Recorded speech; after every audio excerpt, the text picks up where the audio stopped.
Hey everybody, welcome to Mammoth Interactive's YouTube channel. First of all, I want to thank you for watching this video. And remember that this channel doesn't do Patreon. Instead, we sell our digital courses down below. And every single dollar that we get from the products you buy below goes into making more content. The best way to help out this channel and Mammoth Interactive is to subscribe to Mammoth Interactive's huge library of content. Get thousands of hours and hundreds of courses for a low price down below. We have a monthly option and a yearly option. Thanks for listening, and I'll see you in the video. Hello everyone, and welcome back to our course. In this lecture, we're going to load our dataset. The dataset we're using to train our model how to draw is known as the Quick Draw dataset from Google. It is open source, and you can find it here on GitHub at github.com/Google Creative Lab/quickdraw-dataset. Here you can see some examples of this dataset. This was captured from players of the game Quick Draw, and so there were over 50 million drawings that were collected. Now, you can also see all the different categories of the dataset if you click on this categories.txt file. There are many different categories of drawings in this dataset. There is aircraft carrier, airplane, alarm clock, ambulance, angel, and many more. I won't read them all because look how many there are. So you can choose actually any of these categories. Typically a simpler image like a cloud will be easier to train. It will be easier for your machine learning model to learn how to draw a cloud than something complicated like a compass. So keep that in mind and choose one of these categories as what you want your model to learn. I'm going to use the example of a face. All right, so you can use any of these categories. And you can also look more into this data set if you'd like. You can view some examples from it here on GitHub if you'd like. Now, we are going to be using Google API to bring it right into our project. So let's hop into Google Colab, create a new Colab, and here we're going to get started with our project. The whole project will be here in this Colab. Okay, so first, let's get the URL to that Quick Draw dataset via Google APIs. So I'm going to make a variable called dataset URL, and this is going to be a string, and I have the link open in another tab, so here I will paste it right here. And make sure you include this exact link because Google APIs, it has storage for many different data sets that you can use. Now, note that these are specific ones, so they may be open source, they may not be. You have to check whenever you choose a data set to see what its license is. In terms of Quick Draw dataset, we can use it. It is open source. And by using this link, it will allow us to, instead of having to download the dataset to our computer, we can actually just grab it from the web like that. It's going to be an easy and convenient way to get the dataset. Great, so we have a link to the dataset. And next up, let's load in one category from this link. So I am going to choose a category and I'll store it in an array of categories. And in my case, I'm going to use face. Now, if you want to use a different category, then feel free. You can choose many categories as well. You can do several categories if you want to do a face, a dog, a cat, whatever you want. Let's start with just one here. One category inside of an array, so we can allow for multiple categories if we want our model to learn more than just one type of category to draw. Then we're going to loop through each item that we have there. So for each category in our categories list, we are going to download the data set in Quick Draw specifically for that category. And the reason is if we downloaded the whole data set, it would take quite a long time because there are a lot of categories, as you saw. So that's why we're just going to download specifically the data for each category that we want. It's going to be a bit faster. All right, and to do that, I'm going to first create the URL specifically for that category. So I will make a variable here called URL to category dataset. This URL is going to equal our dataset URL plus the current category which we're going to ensure is a string by using the string function and passing in the category, plus the extension .npy. That is the file extension that we want for our data set. All right, and after that, we have to take this URL because we're going to get the URL of the category itself, and we want to download it. So how do we download this file from the internet? Well, there is a helper library known as wget, which allows you to download files with wget.download. And this is going to be an efficient way for us to download a data set from the site, because otherwise we'd have to download it to our computer and then upload it. So what we will do is first we have to install wget because it's not pre-installed in Google Colab. For that, make sure you go outside of the for loop and use the exclamation point, which is a key symbol in Google Colab signifying that you want to write to the console. So this line will be written to the console. And I'm going to write pip3 install wget.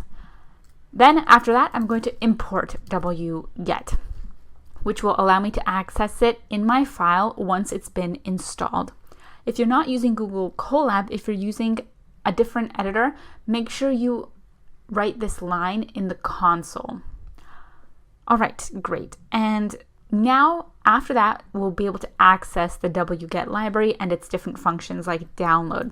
So we want to download a file. And how do we do that? Well, we have to pass in the URL argument, which is the URL of the file we're trying to download, which in our case is URL to category dataset.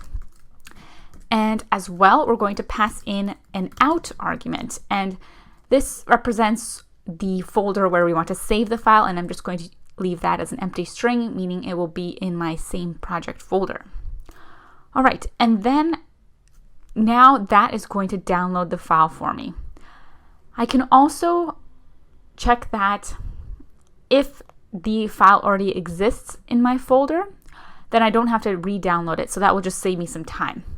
So for that, I'm going to import another library, and that is the OS library, so I can check if there is a file that already exists in my OS with the same path. Then I can skip downloading because it's already there. I've already downloaded it once.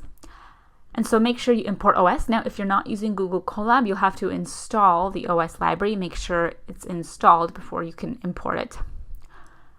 All right, and what we'll do is we'll make an if statement, and we'll check if not os.path.exists, which means if the path does not currently exist, then we'll perform the downloading. And what is the path? Well, the path is / plus a string of the category plus the extension .npy. So it'll be my project folder / faces.npy. So if that file does not exist, then I will download it. But if the file already exists, then I don't have to download it. I can just print out dataset already downloaded. Awesome, and that is how I can load the dataset for my project specifically from my category that I've selected. Now, one more thing, in your dataset URL, make sure you have a / at the end here. Okay, so make sure you have a / at the end, otherwise you will get an error, just because we're taking this path, the dataset URL, and we're just adding the string category directly to it, right? So we're not actually adding a / to it, so make sure you have the / already there. Then let's hit the run button on the left side of the code cell, and that is going to execute all the code. So if you don't already have wget installed in the file, then you will see it being installed here. Otherwise, you'll get the notice here, requirement already satisfied, which just means that you've already installed wget once before, you've run this code cell before. All right, and make sure you get no error messages, which means you'll successfully have downloaded the file. And just like that, we have our data set loaded in for this category. And of course, you can do more categories if you'd like later on.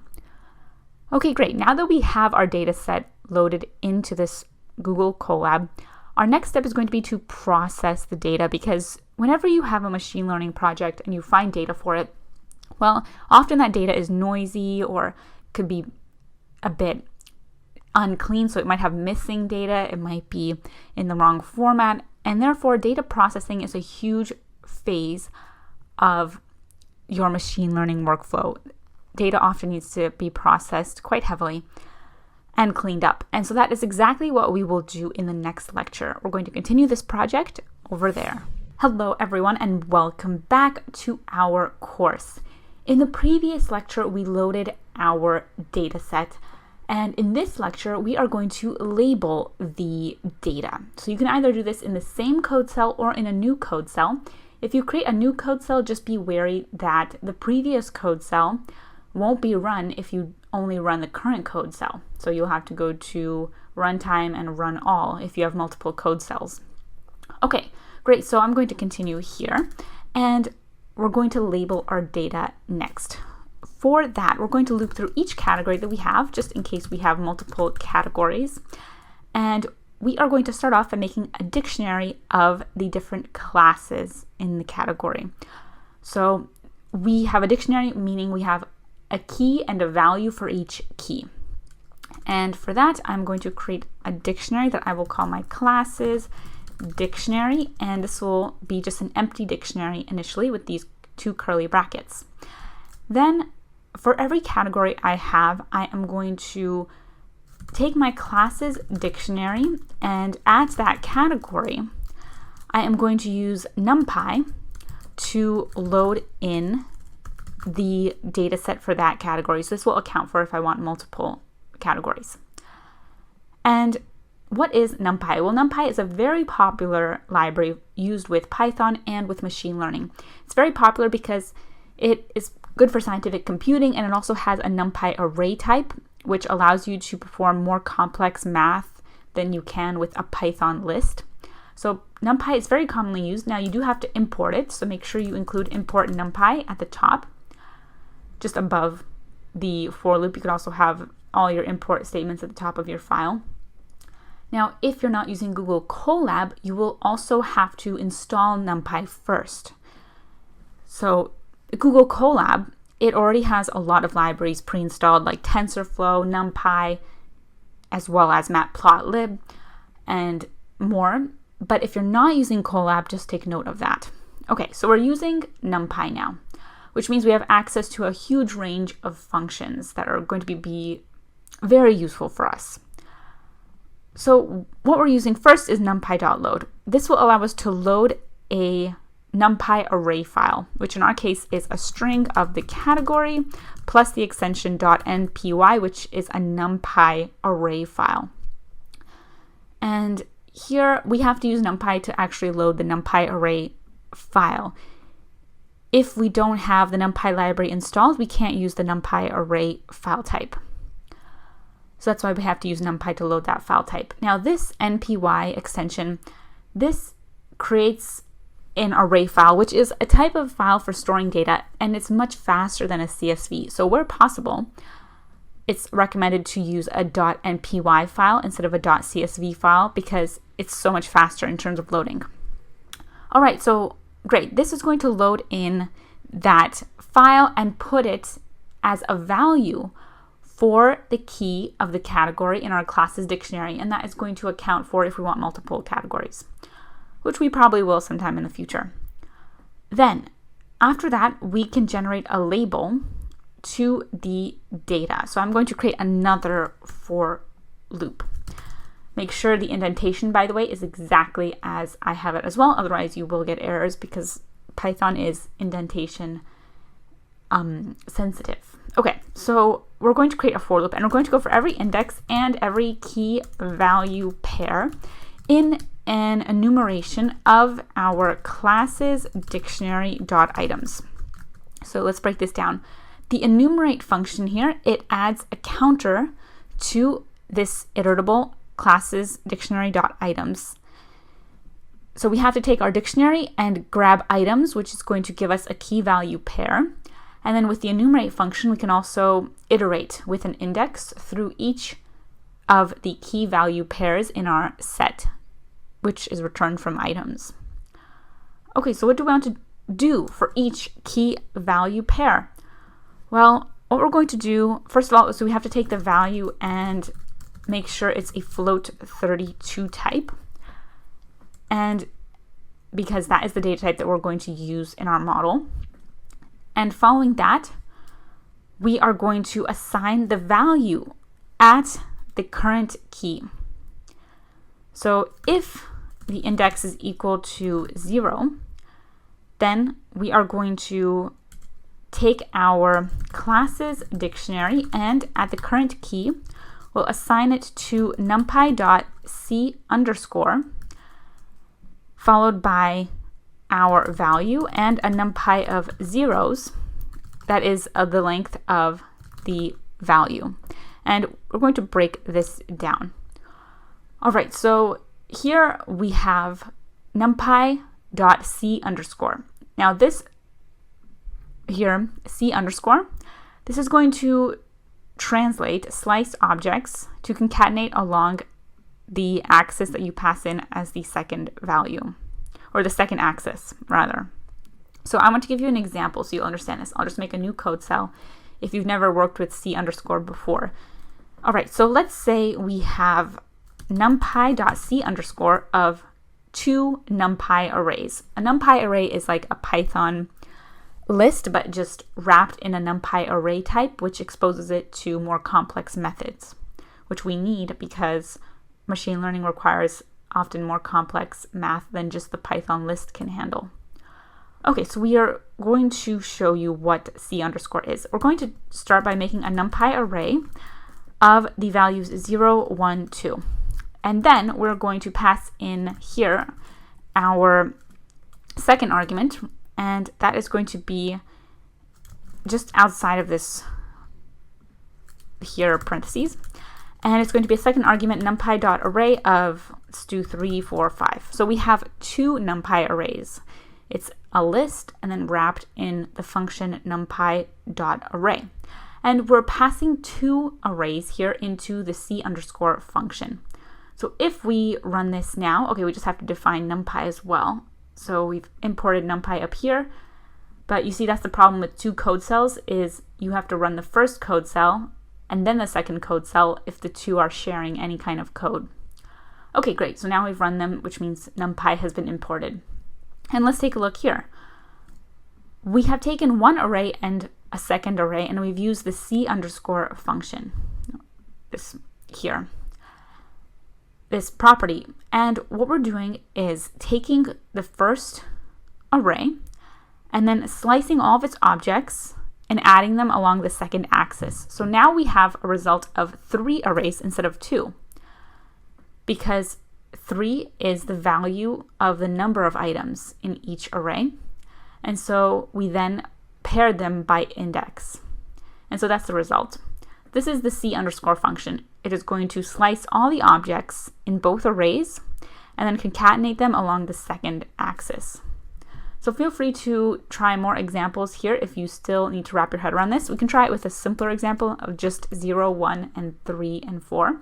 And see here, in this case, we're slicing the 2 elements, the 2 arrays. We're slicing their objects, all their elements, and then we're adding them back together, but we're pairing them with the second array, just like that. All right, so that is what we're doing here in our first code cell, but here we're passing in a value as well as numpy dot zeros, which means a numpy array of zeros that is equal to the length of the value. And we can actually log this out. We can print this and see the result. So I'm going to print out for you value so you can see what's going on here. Okay, and we'll see that shortly once the whole code cell runs. Okay, here's what we have. The value here is this set of arrays. So it's a multi-dimensional array. And we're going to be slicing all of its objects and adding numpy.zeros if the index is 0. Otherwise, if the index is not 0. So let's add an else statement here. Just make sure the indentation is the same. Then in that case, we're going to take our classes dictionary at the key and use numpy.c underscore again. But this time we're passing in the value, and we're passing in a numpy array of 1s multiplied by the index. So we'll take the index and multiply it by numpy.1s with a length of the value. And that is going to account for any other categories of image that we might have other than a face. We could have others like a computer or an elephant, whatever category we want our machine learning model to learn how to draw. And we need a different index for each of the categories. We need a different label. We need the first class, which is what we chose, faces, that will have the value, the label of 0. But then all the other ones will have different values. Okay, great. And so that's why we have this check if index is equal to 0. You can also check how many values you have, how many classes you have. So for that, you can print out the length of your classes dictionary with the len function for length. And then that is going to print that out several. Okay, we have just one. So we just have one class because we've only chosen one category, which was face. But if we ever want to add more categories, then we'll account for that here. We'll have a different label for each class. Awesome. Okay, great. So just like that, we've added a label to all of our items.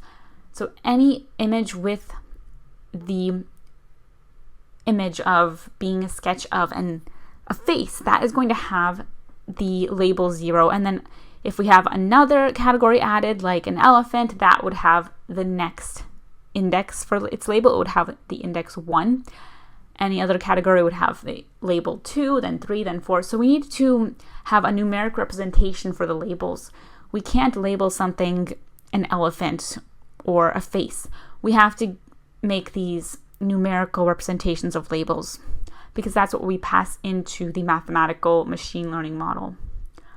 Awesome. Okay, next step. Now that we have labeled our data, we are going to build our training data set. So we're going to process our data further and shape it for training.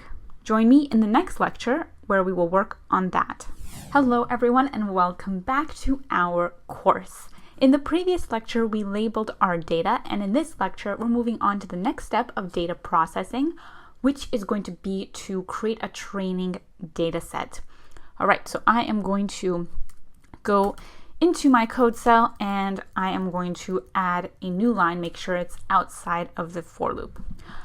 And I'm going to make an iteration through our key and value pairs in classes dictionary dot items. So we're going to go through all of the items, all of the classes we have. And we're going to take a list that we'll call data, and we're going to add in all of the values that we need. So we'll take data and we'll use the append function, which adds a value to the end of the list. And we need to add the value up to the number of examples that we want to use for training. So we can define however many we want, such as, for example, we can use 5,000 examples for training. And I'll just make a variable for that so it's more clear what it is. It will be training samples and it will be equal to 5,000. Then I'll pass that variable name here as how many values we want to get. All right, and great. So that is going to append each of those training samples to my data list. And the reason being that we want to have some data for training and some data for testing. All right, and next up, we have to take this Python list and we have to turn it into a numpy array because that will allow us to have a lot more functions. Okay, so I'm going to make a numpy data variable and I'm going to assign it to equal numpy.concatenate our data. So this is going to just make sure you spell concatenate correctly. And this is going to create a numpy array out of the data list. Okay, then after that, we are going to split our data set. We need to get the X and the Y, the features and the labels, the input and the output. So first, let's get the X. We're going to make a variable called train X, which represents the input, so the features for training. And we're going to grab our numpy data, and we're going to grab it until 784, which is the shape that we need for the features. Then to get the labels, we'll call them train Y, and there's a different way of getting the labels because those are on a different axis, and those are going to be at -1. And we want the type. We're going to actually change the type to int because it will be easier for us to work with int labels because we just have 0, 1, 2, 3, 4, depending on what the category is. And so that is best represented as an integer. And just like that, we have our training X and training Y. So we have the features and the labels for training. There's more processing as well that we want to do, such as we want to reshape our data here. So I'm going to take train X and reshape it with train x.reshape. So we now have access to a whole range of functions like reshape because we're now using a numpy array instead of a regular Python list.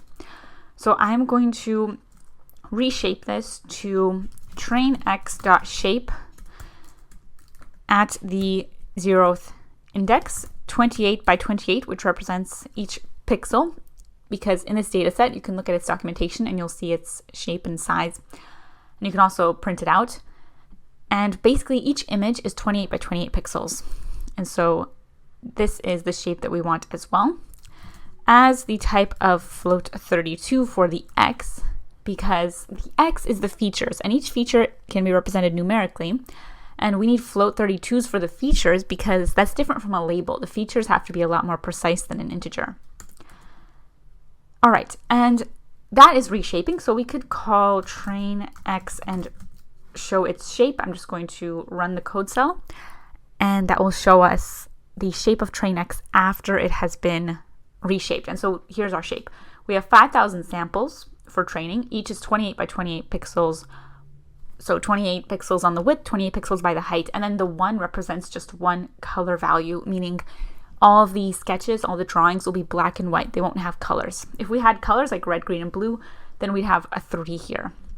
Okay, and as well, with data processing, normalization is also a very common phase. You also often want to normalize, not always, but in our case, we do want to normalize our data, which means that we want to bring it onto a common scale. So we want all the features to be on the same scale, because sometimes one feature of a sample, it could be on a scale of 0 to 1, but then another feature could be on a scale of 0 to 100 in the same sample. And to ensure that each feature has equal weight, we normalize each of the ranges, which means we bring them to the same scale. Typically, we bring all the scales, all the ranges to 0 to 1. And in order to do that, we have to take the number of images, and we have to get the size, the range that we have. So whatever range there is, we have to take the range and use the formula for normalization, which I'll show you here. We take train X, and first we subtract the maximum. Now in this case, the maximum is 127.5, which you can find if you look into the actual data set itself. And then you want to divide it by that same value, 127.5. And that's just the formula for normalization. So if you have a range 0 to 10, for example, well, you take a value, you subtract the maximum, and then you divide by the maximum, and that will bring the value, instead of being from 0 to 10, it'll be from 0 to 1. And that's called normalization. You typically almost always normalize to a range of 0 to 1, and it just makes your data a lot easier to work with. So the shape will still be the same. The normalization just refers to the range of the values. So the values themselves, they will change, but the distribution of values will not, and that is the most important part, the distribution. So the distribution if you change it to be normalized, it won't affect the actual result because you're not changing the values themselves, just the distribution. Or no, you're keeping the distribution rather. You are changing the values themselves, but you're not changing the distribution. Okay, and just like that, we have our training data set, and it has been processed as well. It's been reshaped and then normalized. So very common steps as part of your data processing phase of your workflow. You will get your data set, then you will convert it to the proper format, then you will get a subset of it for training, and then other subset will be for testing. Then you'll often have to reshape the data into the proper dimensions, and finally, after that, normalize it. Next up, to give you more of a visual about what is going on, I'm going to show you how you can visualize your data set. So you'll see exactly what we've loaded in, and that will help make more clear the data set that we have. So join me in the next lecture. We will visualize the data set. Hello everyone, and welcome back to our course. In the previous lecture, we processed our data and created a training data set. And in this lecture, we are going to visualize the data set that we created. So for that, we're going to have to define a function that we'll call visualize dataset. And we're going to pass in the X and Y labels that we need for the visualization. So we'll pass in X and Y. Okay, then we are going to use a library known as matplotlib to help us with the visualization. So just before the function, I'm going to import matplotlib.pyplot. Pyplot is a sub-library of the main library matplotlib as pyplot, meaning it can be quickly referred to as the keyword pyplot. Pyplot is very commonly used because it has a lot of helper functions and classes for creating visualizations like graphs, charts, histograms, etc. All right, so we are going to use pyplot, which has many functions like subplots. And I am going to specify the size here that I want. I'm going to do 5 by 10, and the fig size is going to be here. In this case, we can do any size that we want, like 20 by 10. So this means we're going to show 5 columns and 10 rows of the data set, because otherwise we'd be visualizing 5,000, which is way too many. Okay, and this will be returned here as our figure and also our axes. So we can get the figure and then the axes, which is going to be returned by this subplots function. Then we want to loop through the number of items we want to show, which in this case is 5 columns by 10 rows, which means 50 items. So I'm going to go for my label in the range of 0 to 50.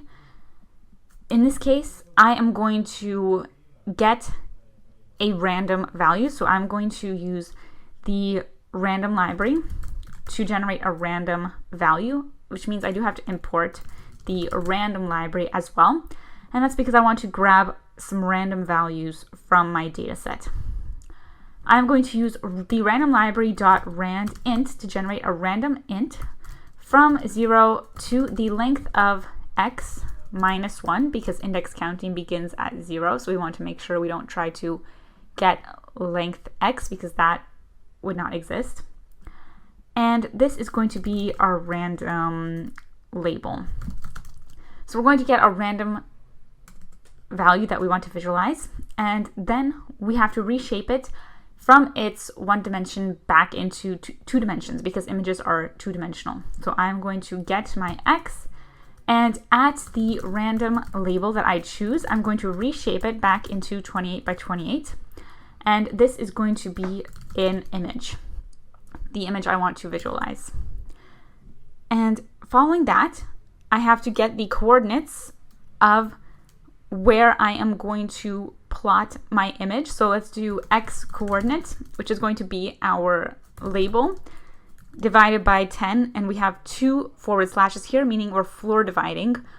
We are going to have an integer returned. And then the y coordinate, that is going to be the label modulo 10. So that's the remainder of the division.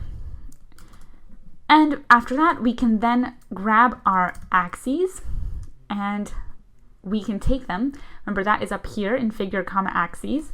And at the x coordinate, comma, y coordinate is where we're going to show each image with the function imShow, which is short for image show. And we want to plot the image data, which is two-dimensional. All right, and after that, we also have to call, outside of the for loop, we have to call pyplot.show. If we forget this line, then we won't actually see the plot, so make sure you include that. And this function, we've now created it, but we haven't actually used it yet, so we have to call it in order for it to run. To call the function, I am going to call it by its name, and I have to pass in the x and y, which is my train x and my train y. I'm visualizing my training data set, which is stored in train x and train y. Awesome. Okay, now I'm going to hit run on my code cell and wait for this code to be executed. All right, and look at that. Here it is. We have our 50 face images. So we have here 5 columns and 10 rows, and we can also see the coordinates of where we drew each image. The coordinates were generated here with our x coordinate and y coordinate variables. Awesome. So we chose some random images here. We chose them from our face category, which is currently our only category, but of course we could show other categories as well. And we used a random label to do just that. So now you have a better idea of the data set we're working with. We're working with two-dimensional images, and these are flattened. We already flattened them, but then you can unflatten them to show them, which is exactly what we did. But then when you're actually working with the machine learning model, when you feed that data to the machine learning model, you often have to flatten images. All right, great. So this is our data. Now that we have verified that we have our training data set, we can go on to our next step, which is going to be the final step of processing the data before we can then start building our model. So head on over to the next lecture. Hello everyone, and welcome back to our course. In the previous lecture, we learned how we can visualize our data set. And in this lecture, we're going to perform one more step of processing, and that is going to be to batch and shuffle our data. And we're also going to start using TensorFlow, so very exciting. All right, let's go ahead, and we are going to, next up, make the batching and shuffling of our data set. So we're going to use TensorFlow, so we have to import TensorFlow. Now, if you don't have TensorFlow installed, then you'll have to install it first. But because we're on Google Colab, it's actually pre-installed on Google Colab for us. Then we can refer to TensorFlow with the keyword TensorFlow, and we have access to all of its libraries, including keras, its data sets, and its functions. So we are going to use the data library and dataset class, which has a from tensor slices function. So we need to first take our train x data, and we need to take and pass it to from tensor slices, and that way it will now be a tensor. And then we can append to it several functions like shuffle. Shuffling is useful because it ensures that we have even distribution of all the different classes if we have multiple classes. And so here for shuffling, we have to pass in the size known as the buffer size for shuffling. So let's put in here a value that will say shuffle size. And we can define shuffle size to any value we want. Let's do 50,000. The more the value is, the greater the value, the more shuffling. And as well, I'm going to append to it the batch function, which is going to split the whole data set into different batches, depending on whatever batch size I want. And typically 255, around that, is a common batch size, but really it depends on the project and how big your data set is. If you have a bigger data set, you can get away with a larger batch size. Let's pass that as a variable or a constant, whatever you'd like as well. We'll call this batch size, just to be clear what we're actually doing. and we'll assign it to equal 255. Then we can copy that name and paste it in. Okay, so we're taking train X, we're converting it to a tensor, and then we are shuffling and batching our training X, our features. Awesome. Okay, great. So next up, we are going to now just run this again just to make sure everything still works as expected. And we want to save the result of this because we're taking train X and we're doing some actions on it, right? But we have to save that result. Otherwise, train X won't actually be affected. We instead get a result returned. And we can store that in our train dataset. Okay, we'll call this train dataset. And we can then use that now as our X. We've only really affected the X. But this is what we want to pass in from now on because it's been processed. Okay, great. And everything ran as expected, so that's perfect. So later on when we use train X, we can use the processed train X as well, and we'll refer to that as our train dataset. Okay, and really from then on, we won't refer to train X, we'll only refer to train dataset because that is what we want the value to be. So we could even just go train X and override it. It's up to you. Awesome. Okay, and that does it for the section on processing the data. As you can see, data processing is quite a big phase because you really have to prepare your data for the machine learning model. There's lots of steps that you have to take, as we saw. All right, join me in the next section. We're going to start a new section where we're continuing the project, but it's a new section because it's a different topic. Next up, now that we've finished processing our data, we are going to start building our neural network. So join me in the next lecture where we will build our generator. Hello everyone and welcome back to our course. In this lecture, we're going back into our code and we are going to actually build out the layers of our generator, our generative neural network.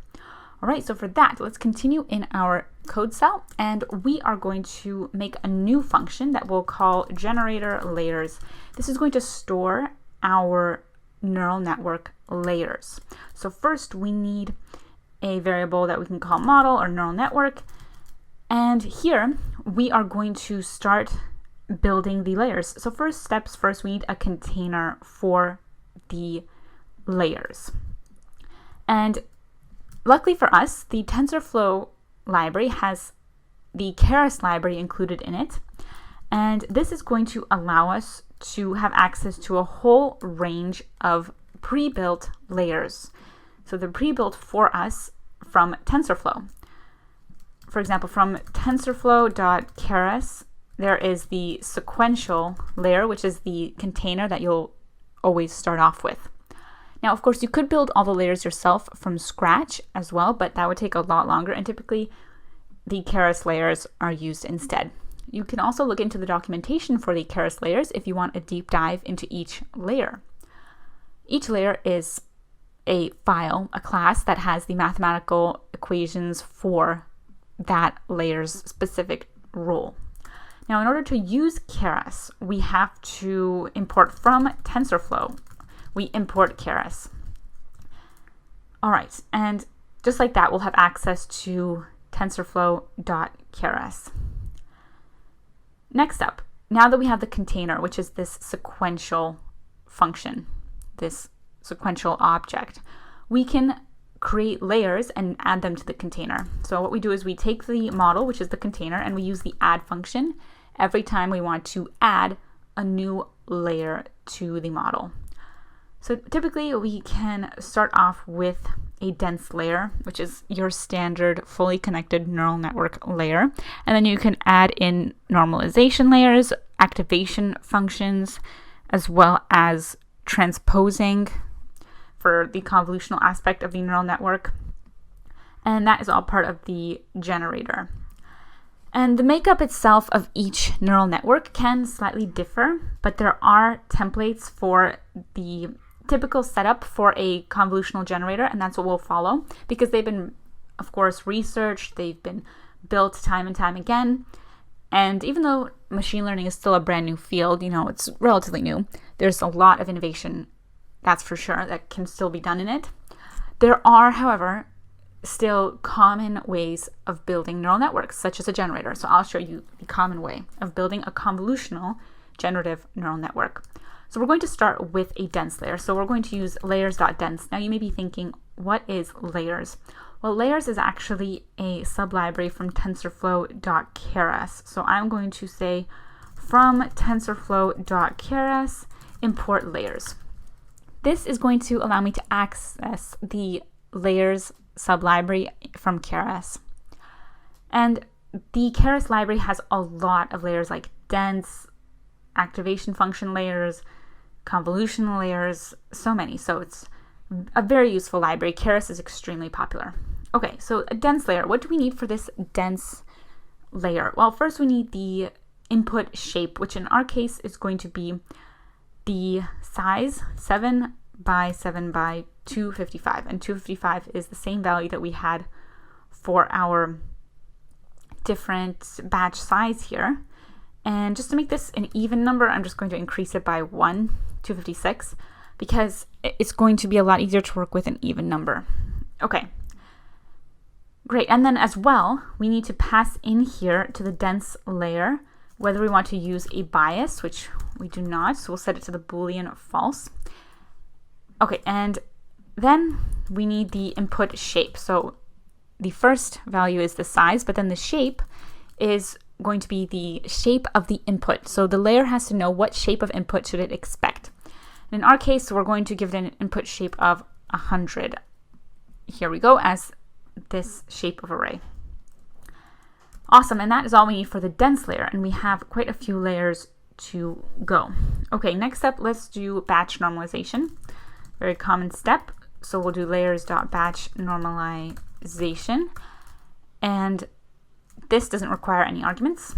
After that, we can call model.add, and we can add an activation function like leaky relu. Leaky relu is very commonly used for generators, this type of activation function. There are others, of course, that you could try and see if you get better results, but leaky relu is commonly used for this type of problem. Okay, then after that, we're going to start building out our first convolutional layer. Now for convolution, we have to reshape our input first before we can pass it for convolution. So we're going to call model.add, and we're going to add a reshape layer. And we want to reshape the 7 by 7 by 256. All right, and we're going to assert that our model.output shape, which is one property of the model, is equal to none, which refers to the batch size, by 7 by 7 by 256. So we want to make sure that we have that correct. Then we'll call model.add, and we're going to start adding our first convolutional layer with layers.conv 2D transpose, a very commonly used layer, pre-built, of course, convolutional layer. Yeah, you could build your own layers from scratch, as mentioned, but it's much more convenient to use this library. All right, so we're using two-dimensional convolution. We need to pass in several arguments here as well. First, we need the size, the number of values. In this case, we are having, so dividing by 2, the 256, and followed by the shape, which will decrease. So each time you go down, you want to change your input shape. And in our case, we're just going to decrease here the shape 5 by 5, but then the output shape, we also need to change each time. And you'll see that shortly. Then we need to pass in the strides, which we'll set to 1 by 1. And this can also change as you go deeper into the layers of the neural network. You could keep the strides the same throughout all the layers, or you can change them as you go throughout the layers. And it's useful often to test different variations of your neural network, especially if you're building one that's custom. Then you want to test out different arrangements of the layers. Then we need to specify a type of padding, and we are going to use same padding, which is one type of padding option here. And if we want to use bias or not, we're just going to set it to no, we won't use a bias. All right, and we want to make sure that we have the proper output shape. So we'll assert that model.output shape is equal to none for the batch size. and 7 by 7 by 128 at this layer. So this allows us to make sure we have the correct output shape. And this is useful because often you have to make sure that your shape lines up. It's easy to make errors when you're moving the shape of your images and your inputs throughout each layer, because the shape is going to change possibly at each layer. So it's helpful to assert that it has a certain shape just to be sure. Then after you have a convolutional layer, you typically will follow it by normalization and activation again. So we're going to do that one more time. I'm going to call model.add, and we're going to add another batch normalization layer. Yes, you can repeat layers. And typically this is what you will do for the following layers after a convolution. We're also going to add layers.leakyRelu. So very common pattern. Then after that, typically you won't have just one convolution. It's very common to have multiple convolution layers because you resize your image down by 1, then you resize it again, and possibly again.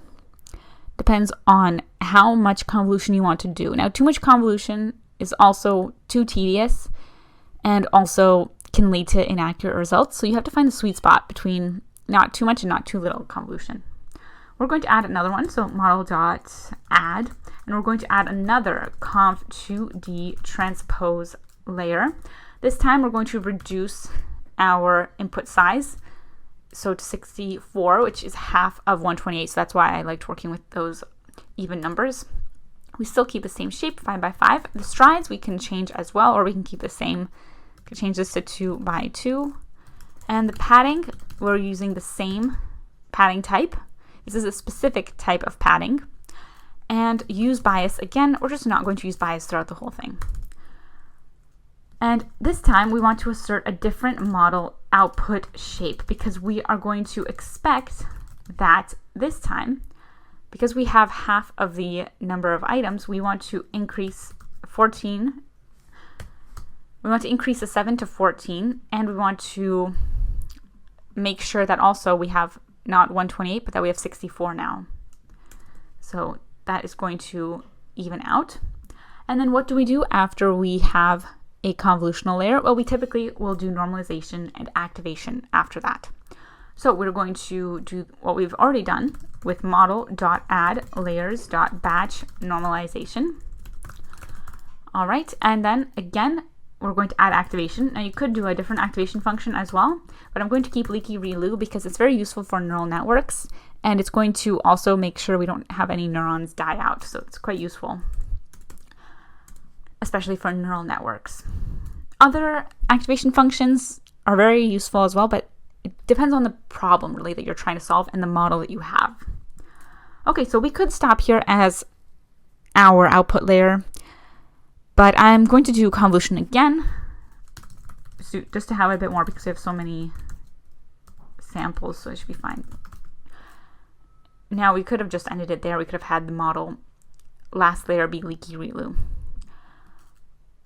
All right, so then we have conv2d transpose, and I'm going to pass in now, I want one output now because I want to reduce it from 64 all the way down to 1 this time. And that is going to reduce the output we have because we're looking for one final output at the very end. All right, so we're passing in the shape, which is still 5 by 5. We're having one output and the shape 5 by 5. Then the strides, again, we can do 2 by 2 again this time. Padding, typically we'll keep that the same throughout, as well as use bias, but sometimes use bias can change. And as well, we can actually apply activation right at the end here. We can apply activation such as tan H right there at the end, because this is nearing the final layer. And yes, this will be the final layer because the output is 1, so it makes sense. And after that, we're going to return the model. So that means whenever we call our function, which is called this function that we just made, generator layers, whenever we call that, we are going to be able to access that neural network. Now, I just want to also make sure we have the proper output shape. So I'll assert that my model.output shape is equal to none for the batch size, and then 28 by 28 by 1. Okay, there we go. So we want to double the 14 again because we want to get back to the original size, which is 28 by 28 pixels. Let's run this to make sure we were able to successfully create that function. And that function is our neural network, a series of layers. And awesome. Okay, everything ran without any issues, so that means all the layers were put together. Okay, great. So we have all the layers of our generator. Next up, we are going to use our generator and we are going to apply noise along with the generator to initialize it. So instantiate it. Join me in the next lecture where we will work on that. Hello everyone and welcome back to our course. In the previous lecture, we generated our generator, and in this lecture, we're going to use that generator to create a noise image. So we'll put our generator to use so you can have an example of how it works. All right, so let's enter our code cell. And we are going to first instantiate our generator. So we are going to make a variable called generator, and it's going to equal our function here, generator layers. We're going to call that function. And whenever that function is called, it's going to run all the code and it's going to create all the layers and store them in one sequential container class here. And that way we'll have this generator object. Okay, great. So now we can put this to use to create an image. To create an image, we call the generator and then we pass in the value that we want for the image. In this case, we'll call this our random noise.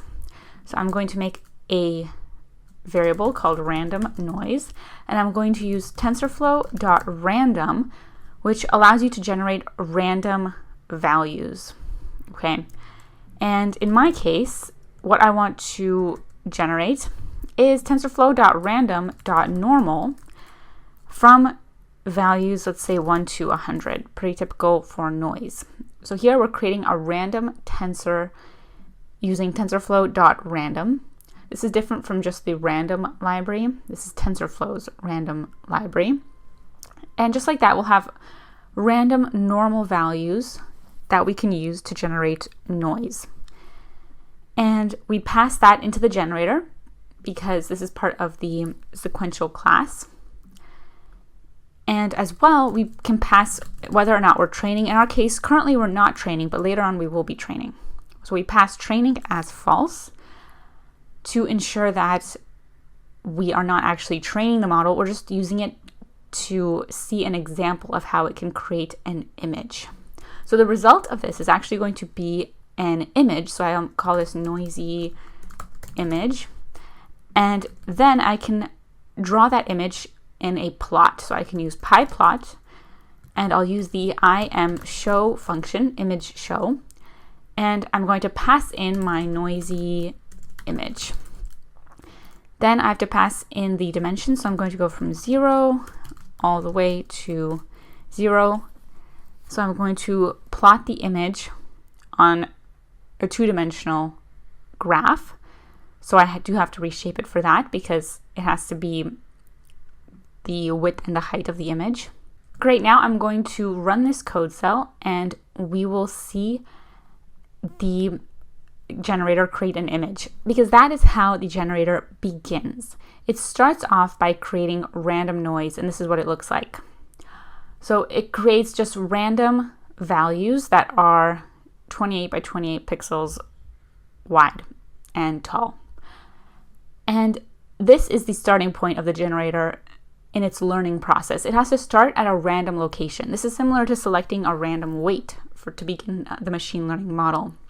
You select some random values for the first image, but then as your model learns how to draw, for example, a computer or a face, as it learns to draw the face, it adjusts all of these values in order to create a drawing that looks like a face. So instead of having just random values here, we're going to have values that look more like the face. So you move the yellow lines, the yellow colored pixels into the face shape, and then the purple background is what is left as the empty space around the shape.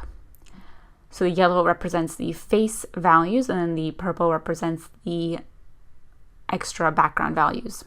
But we start off with a random assortment of colors, and we could also use grayscale, it would still work.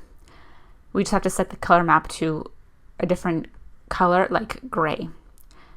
So if we did that, then we would see a gray color. So we could do a color map with CMap, that is the color map property. We could set it to gray.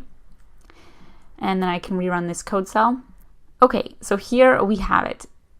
There is our colored image now, but the color is grayscale. Okay, so this is how we generate noise with our generator. So this means our generator is working. It's just creating this value first. It's creating these grayscale values first. And these are random values at each point, at each pixel. Join me in the next lecture. We're going to start a new section where we're going to learn how we can build the discriminator. The discriminator is what is going to be able to decipher what is a real drawing and what is a computer-generated drawing. It's very exciting. We're going to build another neural network for that. So head on over to the next section. Hey everyone, thanks for watching this course. If you want to watch the rest of the course, the link is down below. Not only will you get the access to this course, but you'll get access to a lot of other courses in a huge bundle. And it's on sale today. So buy before the sale ends. Thanks for watching, and I'll see you in another video.